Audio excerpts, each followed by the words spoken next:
Now in our story, we just met two robots who are very different from each other. Sergio, who is very fun and carefree.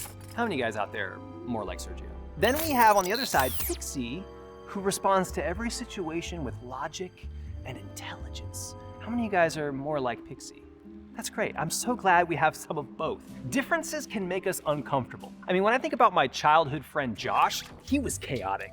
But the more I got to hang out with him, the more I realized he was actually pretty funny and a lot of fun to hang out with.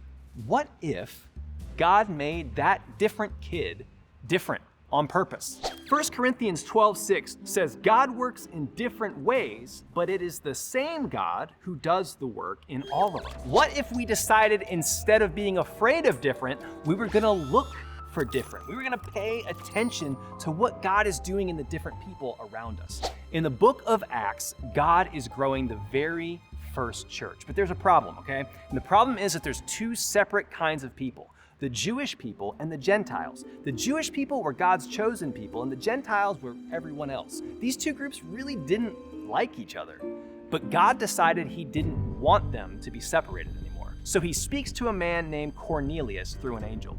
Cornelius is a Gentile. You gotta keep that in mind. In Acts 10, verse 5, God says, now send some men to Joppa and summon a man named Simon Peter.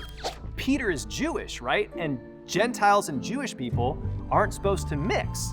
Well, God's about to change that. While Cornelius is looking for Peter, God gives Peter a really strange vision. He saw the sky open and something like a large sheet was let down by its four corners.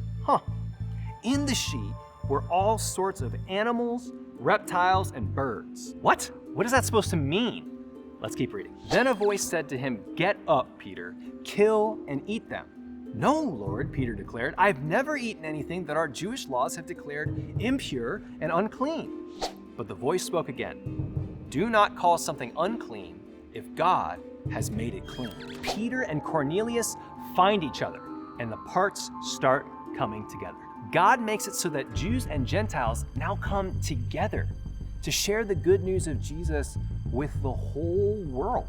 This makes it so that everyone, even you and me, can know Jesus in the future. Peter and Cornelius were an unlikely combination, but they kind of work together. Have you ever tried pizza and ranch dressing? This is one of my favorite things to eat. And oh, look at that, that's good cheese. Dip it just like this and then take a bite. Tastes like college. Peanut butter and pickle? I like pickles and I like peanut butter. Maybe they'll work together nicely.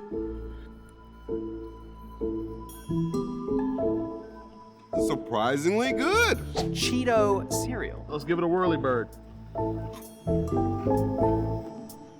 It's really not bad. Pretzels and Jell-O. Okay, the flavor is nice. The texture, though, is not for me. Fries and Frosty. It's like putting pretzels in ice cream. I don't know if you guys have ever seen that. Nobody's done that? Just me? It's good. Unlikely combinations, but they kind of work. In his grace, God has given us different gifts for doing certain things well. What makes you different? Talk about it as a family, and instead of what's different about you keeping you apart, well, let it bring you together. The uniqueness of each member of your family makes you stronger.